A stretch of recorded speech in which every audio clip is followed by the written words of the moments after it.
Blowing. ನಿಜವಾಗಲೂ ಈ picture ಇವತ್ತು ಎಲ್ಲ ಕಡೆಯೂ ತುಂಬ ಚೆನ್ನಾಗಿದೆ, ಒಂದು ಬ್ಲಾಕ್ ಬಸ್ಟರ್ ಅಂತ ಇದ್ದರೆ ಅದು ತಪ್ಪೇನೂ ಇಲ್ಲ. ಬಿಕಾಸ್ ಈ ಪಿಕ್ಚರ್ ನೋಡೋವಾಗ ನನಗೆ ಒಂದೇ ಒಂದು, ನಾನು ಫಸ್ಟ್ನಿಂದ ಲಾಸ್ಟ್ವರೆಗೂ ಪ್ರೇಮ್ ಸರ್ ಅವರ ಹಾರ್ಡ್ ವರ್ಕ್, ರಿಯಲಿ ಶೋಮ್ಯಾನ್ ಅಂದರೆ ಪ್ರೇಮ್ ಸರ್ ಅವರೇ, ಎಕ್ಸ್ಟ್ರಾಡ್ನರಿ. ಫಸ್ಟ್ ಫ್ರೇಮ್ನಿಂದ ಲಾಸ್ಟ್ ಫ್ರೇಮ್ವರೆಗೂ ಬರೀ ಪ್ರೇಮ್ ಸರೇ ಇದ್ದಾರೆ, ನನಗೆ ಅದೇ ಕಾಣಿಸ್ತಾ ಇದೆ. ಬಿಕಾಸ್ ಲಕ್ಕಿಯಾಗಿ ಒಂದು ಒಳ್ಳೆ ಪಾತ್ರದಲ್ಲಿ ನಾನು ಮಾಡಿದೆ. ಬಟ್ ಶೂಟಿಂಗಲ್ಲಿ ನೋಡಿದ್ರು ಅವ್ರಿಗೆ ಎನರ್ಜಿ ಬೇರೆ. ಸೊ ಅವರು ಒಂದು ಕನಸು ಕಟ್ಟಿಕೊಂಡು ಈ ಸ್ಕ್ರಿಪ್ಟ್ನ ಮಾಡಿದ್ರು. ಇಂತಹ ಸ್ಕ್ರಿಪ್ಟ್ನ ಬ್ಯಾಕ್ ಮಾಡಿ KVN ಅಂತ ಒಂದು ದೊಡ್ಡ ಸಮಸ್ಯೆ. ಬಿಕಾಸ್ ಇಂಥ ಪಿಕ್ಚರ್ಗಳು ಮಾಡಬೇಕಂದ್ರೆ ಅಂಥ KVN ಪ್ರೊಡಕ್ಷನ್ಸೇ ದಿ ಬೆಸ್ಟು. ಆ ರೇಂಜ್ ಪಿಕ್ಚರ್ ಇದು, ಎಕ್ಸ್ಟ್ರಾರ್ಡಿನರಿ, ಎಲ್ಲೂ ಕಾಂಪ್ರಮೈಸ್ ಇಲ್ಲ. ಒಂದೊಂದು ಫ್ರೇಮು ಅಷ್ಟು ಚೆನ್ನಾಗಿತ್ತು. ಆ್ಯಂಡ್ ನಮ್ಮ ಟೆಕ್ನಿಷಿಯನ್ಸ್ ಬಗ್ಗೆ ಹೇಳಬೇಕಂದ್ರೆ first Williams sir extraordinary. And music Arjun Janya ಅವರು, ಬ್ಯಾಕ್ಗ್ರೌಂಡ್ ಆಗಿರಲಿ, ಸಾಂಗ್ಸ್ ಆಗಿರಲಿ. ಆ್ಯಂಡ್ ಫೈನಲಿ ಧ್ರುವ,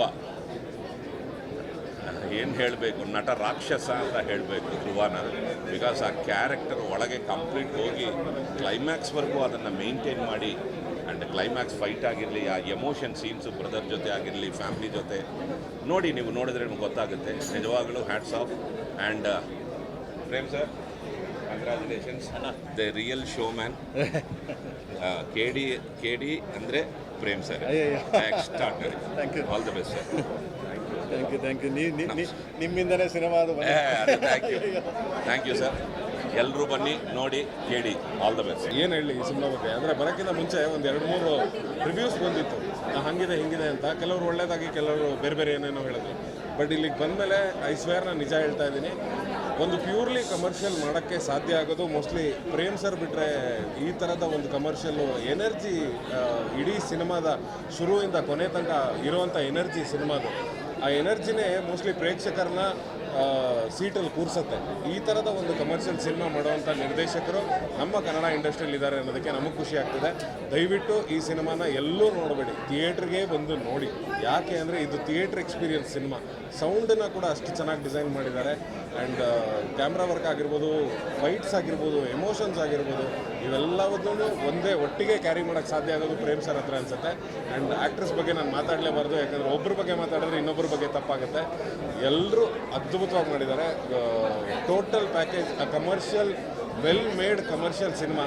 ಸೊ ದಯವಿಟ್ಟು ಬಂದು ಎಲ್ಲರೂ ನೋಡಿ. Thank you. ಹಿಂಗೆ ಒಂದು ಇದು ಮೂವಿ ಲೈನ್ನ ತೊಗೊಂಡೋಗಿದ್ದಾರೆ ಅಂದರೆ ಕ್ರಿಕೆಟಿಂಗ್ ಆಸ್ಪೆಕ್ಟಿಂದ ಹೇಳ್ಬೇಕಂದ್ರೆ, because I am a professional cricketer, cricketing ಆಸ್ಪೆಕ್ಟಿಂದ ಹೇಳಬೇಕು ಅಂದರೆ, if I am a captain, ನನಗೆ ಯಾವ ಬಾಲರ್ನ, ಯಾವ ಬ್ಯಾಟ್ಸ್ಮನ್ನ, ಇಲ್ಲ ಯಾವ ಫೀಲ್ಡರ್ನ ಎಲ್ಲಿ ಪ್ಲೇಸ್ ಮಾಡಬೇಕು, ಎಲ್ಲಿ ವರ್ಕ್ ಆಗುತ್ತೆ ಅಂತ ಗೊತ್ತಿರ್ಬೇಕು. ಆ ಕೆಲಸನ ಪ್ರೇಮಣ ಸಖತ್ತಾಗಿ ಮಾಡಿದ್ದಾರೆ. ಸೊ ಯಾವ ಕ್ಯಾರೆಕ್ಟರ್ನ ಎಲ್ಲಿ ಪ್ಲೇಸ್ ಮಾಡಬೇಕು, ಎಲ್ಲಿ ಹಾಕಬೇಕು, ಎಲ್ಲ ಪರ್ಫೆಕ್ಟಾಗಿ ಮಾಡಿದ್ದಾರೆ. ನನಗೆ ಅವ್ರದ್ದು ಏನು ಇಷ್ಟ ಆಯಿತು ಅಂದರೆ, ಇವಾಗ ಪ್ರೇಮಣ ಅಂತ ಬಂದ ಅಂದರೆ ಅವ್ರ ಮೂವಿಲಿ ಮ್ಯೂಸಿಕ್ಕೇ ಎತ್ತಿ ಹಿಡಿಯೋದು. ಮ್ಯೂಸಿಕ್ ಮಾತ್ರ ಅದ್ಭುತವಾಗಿ ಮಾಡಿದ್ದಾರೆ. ನನಗೆ ಸಖತ್ ಇಷ್ಟ ಆಯಿತು ಮ್ಯೂಸಿಕ್ ಎಲ್ಲ. ಮತ್ತು ಆ ಕ್ಯಾರೆಕ್ಟರ್ ಪ್ಲೇಸ್ಮೆಂಟ್ಸು ಅಷ್ಟೇ ಅದ್ಭುತವಾಗಿ ಮಾಡಿದ್ದಾರೆ. ಅವ್ರದ್ದೇನು ಹೇಳ್ತಾರೆ, ಈ ಲವ್ ಸ್ಟೋರಿ, ಈ ಮದರ್ ಸೆಂಟಿಮೆಂಟ್ ಸಾಂಗ್ಸ್ ಎಲ್ಲ, ಅದರಲ್ಲಿ ಇದು ಲವ್ ಸ್ಟೋರಿ ಏನಿದೆ ಅದು ಸಖತ್ತಾಗಿ ಮಾಡಿದ್ದಾರೆ. ಆಮೇಲೆ ಇವರಿಬ್ಬರದ್ದು ಕೆಮಿಸ್ಟ್ರಿನೂ ಸಖತ್ತಾಗಿ ವರ್ಕ್ ಆಗಿದೆ, ಧ್ರುವ ಮತ್ತು ರೇಷ್ಮಾ ಅಂತೂ ನನಗೆ ಹೆಂಗೆ ನೆನಪಾದರು ಅಂದರೆ, ಈ ಸಂಪತ್ತಿಗೆ ಸವಾಲು ಮಂಜುಳಾ ಅವ್ರು ನೆನಪಾಗ್ಬಿಟ್ರು. ಸೊ ಇದು ಜೆನ್ಸಿ ವರ್ಷನ್ ರೇಷ್ಮಾ. ಇದು ಅವರಿಬ್ಬರದ್ದು ಕೆಮಿಸ್ಟ್ರಿ ಅದ್ಭುತವಾಗಿ ವರ್ಕ್ ಆಗಿದೆ. ಮತ್ತು ಇನ್ನೊಂದೇನು ಹೇಳಬೇಕು ಅಂದರೆ, ಮತ್ತು ಈ ಕ್ಯಾರೆಕ್ಟರ್ ಪ್ಲೇಸ್ಮೆಂಟ್ಸ್ ಏನಂತ ಹೇಳ್ತಾ ಇದ್ದೀನಿ, ಇದು ಪ್ರೇಮಣದು ಅದು ಕ್ಲೈಮ್ಯಾಕ್ಸಲ್ಲಿ ಮತ್ತು ಇಂಟರ್ವಲ್ ಬ್ಲಾಕಲ್ಲಿ ಸಖತ್ತಾಗಿ ಕೊಟ್ಟಿದ್ದಾರೆ. ಅದೇ ನನಗೆ ಇಷ್ಟ ಆಯಿತು. ಓವರಾಲ್ ಮೂವಿ ಸಖತ್ತಾಗಿದೆ. ದಯವಿಟ್ಟು ಎಲ್ಲರೂ ಬಂದು ನೋಡಿ. ತುಂಬ ಅದ್ಭುತವಾಗಿದೆ ಮೂವಿ. ಕನ್ನಡ ಇಂಡಸ್ಟ್ರಿಗೆ ತುಂಬ ದಿನಗಳಾದಮೇಲೆ ಈ ಥರ ಒಂದು ಮೂವಿ ಬಂದಿದೆ. ಸೊ ಎಲ್ಲರೂ ನೋಡಿ, ಎಂಜಾಯ್ ಮಾಡಿ. Thank you. ಪ್ರತಿ ಫ್ರೇಮ್ ಕೂಡ ಒಂದು ಟ್ರೈಲರ್ ಥರ ಇತ್ತು. ಆ್ಯಂಡ್ ಪ್ರೇಮ್ ಸರ್ ಎಲ್ಲರಿಗೂ ಗೊತ್ತಿರುವ ಹಾಗೆ ಅವರ ಸಿನಿಮಾ ಅಂದರೆ ಸಂಗೀತದ ಹಬ್ಬ ಆಗಿರುತ್ತೆ. ಅದ್ರ ಜೊತೆ ಧ್ರುವ ಸರ್ ಅವರ ಪವರ್ ಪ್ಯಾಕ್ ಪರ್ಫಾರ್ಮೆನ್ಸು, ಎಲ್ರದ್ದು, ಸುದೀಪ್ ಸರ್ದು ಕೂಡ ಒಂದು ಎಂಟ್ರಿ ಇದೆ. ಆ್ಯಂಡ್ ಸ್ಪೆಷಲಿ ನಾನು ಹೇಳಬೇಕು ಅಂತ ಹೇಳಿದ್ರೆ KD 2ಗೋಸ್ಕರ ನಾನು ಕಾಯ್ತಾ ಇದ್ದೀನಿ. ದಯವಿಟ್ಟು ಎಲ್ಲರೂ ಮಿಸ್ ಮಾಡಬೇಡಿ. ನಮ್ಮ ಕನ್ನಡದ ಹೆಮ್ಮೆಯ, ನಾವೆಲ್ಲರೂ ಕೂಡ ಹೆಮ್ಮೆ ಪಡುವಂಥ ಚಿತ್ರ ಅಂದರೆ KD. ಧ್ರುವ ಸರ್ ಅವರದ್ದು ಅದ್ಭುತವಾದ ಅಭಿನಯ, ರಮೇಶ್ ಅರವಿಂದ್ ಸರ್ದು, ಆಮೇಲೆ ರವಿಚಂದ್ರನ್ ಸರ್, ಸಂಜಯ್ ಸರ್ ಎಲ್ಲರೂ ಕೂಡ ಅದ್ಭುತವಾಗಿ ಮಾಡಿದ್ದಾರೆ. ಆ್ಯಂಡ್ ರೇಷ್ಮಾ ಅವರು ಕೂಡ ಮಿಸ್ ಮಾಡಬೇಡಿ, ದಯವಿಟ್ಟು ನೋಡಿ. Thank you.